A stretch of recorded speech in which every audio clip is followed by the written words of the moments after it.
चलिए एक सवाल है फिजिक्स का, उसको पढ़ करके सुनाते हैं। अनिल एक सीधी सड़क ए बी पर दौड़ता हुआ सड़क के एक सिरे ए से सिरे बी तक 300 मीटर दूरी 2 मिनट 30 सेकेंड में जाती है तथा वापस पलटकर 1 मिनट में 100 मीटर पीछे बिंदु सी पर पहुंचती है। अनिल की औसत चाल और औसत वेग दोनों कंडीशन में निकाले, सिरे ए से सिरे बी तक, सिरे ए से सिरे सी तक। इसको सॉल्व करना है। देखिए सवाल है कि अनिल जो है वो ए से बी तक गया है पहले, यानी ए बी कितना गया है 300 मीटर 2 मिनट 30 सेकंड में। तो 2 मिनट 30 सेकंड को टोटल सेकंड में बदल लेंगे। 2 मिनट में हो गया 120 प्लस 30 यानी 150 सेकंड। 150 सेकंड में अनिल ए से बी तक कितना कहाँ गया 300 मीटर। फिर बी से लोड करके सी तक आया है 100 मीटर। कितना मीटर 100 मीटर इधर लोड करके आया है 1 मिनट में। 1 मिनट में यानी 60 सेकंड में। तो दो कंडीशन हुआ, एक ए से बी तक हुआ, एक क्या कहते हैं ए से बी तक गया, फिर यानी सी तक, यानी ए से सी तक हुआ। ए से बी गया और फिर बी के बाद सी आया है, ए से सी डायरेक्ट नहीं गया है, याद रखना है। दोनों कंडीशन में इसका औसत चाल और औसत वेग निकालना है। याद रखना है कि औसत चाल का फॉर्मूला कुल दूरी बटा कुल समय होता है, औसत वेग का फॉर्मूला विस्थापन बटा समय होता है।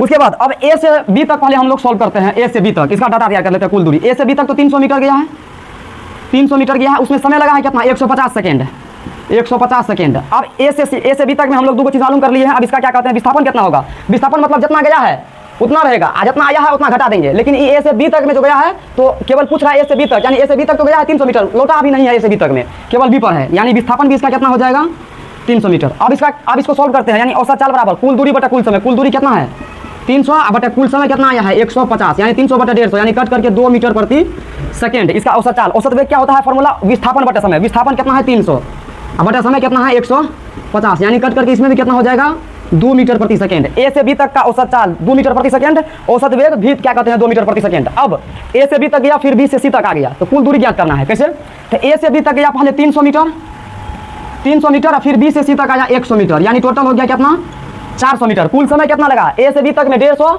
सेकेंड, फिर बी से सी तक में 60 सेकेंड, तो 150 और 60 यानी 200 क्या कहते हैं 10 सेकेंड, 210 सेकेंड।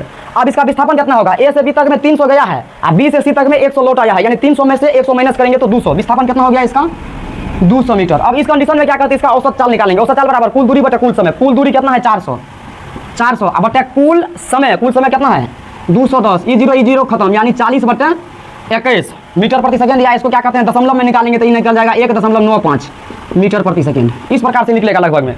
उसके बाद औसत वेग बराबर विस्थापन बटे समय। विस्थापन कितना है 200, विस्थापन कितना है 200 अब बटे समय यानी 210, यानी 210 ई जीरो खत्म, यानी 20 बटे 21 से भगा देंगे 20 में, यानी 0.95 मीटर प्रति सेकेंड। तो ये है क्या कहते हैं ए से सी तक का औसत चाल और औसत वेग। औसत चाल 1.95 मीटर प्रति सेकंड, औसत वेग 0.95 मीटर प्रति सेकंड। इस प्रकार के क्वेश्चन को आराम से क्या कहते हैं हम लोग डाटा बना करके सोल्व कर सकते हैं। बहुत बहुत शुक्रिया।